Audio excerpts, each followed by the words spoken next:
الفنانة سميرة سعيد نزلت أغنية جديدة، لا بقت ترند ولا حد خد باله لا حس ولا خبر، مع إن اسمها إنسان آلي، اسم ملفت أعتقد اليومين دول مع صورة غريبة. غير إن الفنانة سميرة سعيد أصلا معروف عنها التجديد والتحديث المستمر، فليه كده؟ هي متضايقة في الأغنية، بتقول طول الوقت ببقى تحت ضغط وستريس عالي، متوترة ومتنشنة. إيه الفرق ما بين ضغط وستريس؟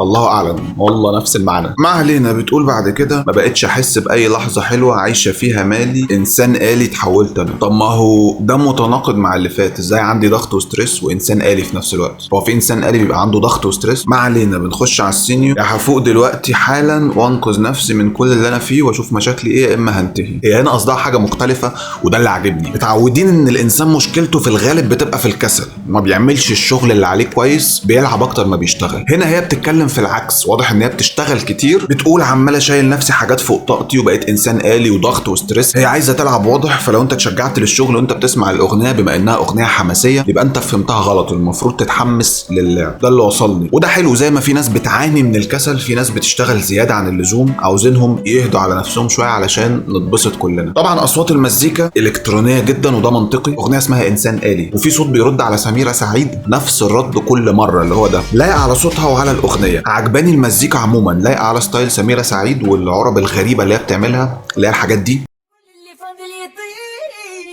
الايقاع مسيطر جدا، ناشف، تحسه ايقاع اغنيه روك مثلا، بس مش سريع كلاسيكي. اللحن برضو عاجبني، انه سهل فمريح. مقام الكورد حبيبنا اللي مستخدم في اغلب الاغاني. طول الوقت ببقى تحت ضغط وستريس عالي، ادي بدايه. متوتره بنودي اكتر، ومتنشنه نهايه.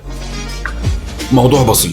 السينيو برضو لازم افوق دلوقتي حالا، يا حاسب كل اللي فاضل يطير. بداية. طب هو فاضل كتير، بنودي.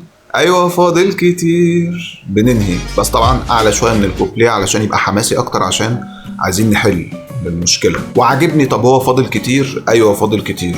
بحب الطريقه دي، ان مهما انا ضيعت وقت فلسه فاضل كتير، الحق بس نفسك. فبيزود جرعه التفاؤل والحماس. بس طبعا مع الكم غير الطبيعي للكونتنت المعروض، طبيعي الاغنيه دي ما تملاش مركزها، لان محتاج ابهار اكتر مع تسويق اكتر مع توفيق اكتر. لو وصلت للحظه دي بقى اكيد عجبك الفيديو. اشترك في القناه، لايك، كومنت، قول لي رايك، وتحياتي.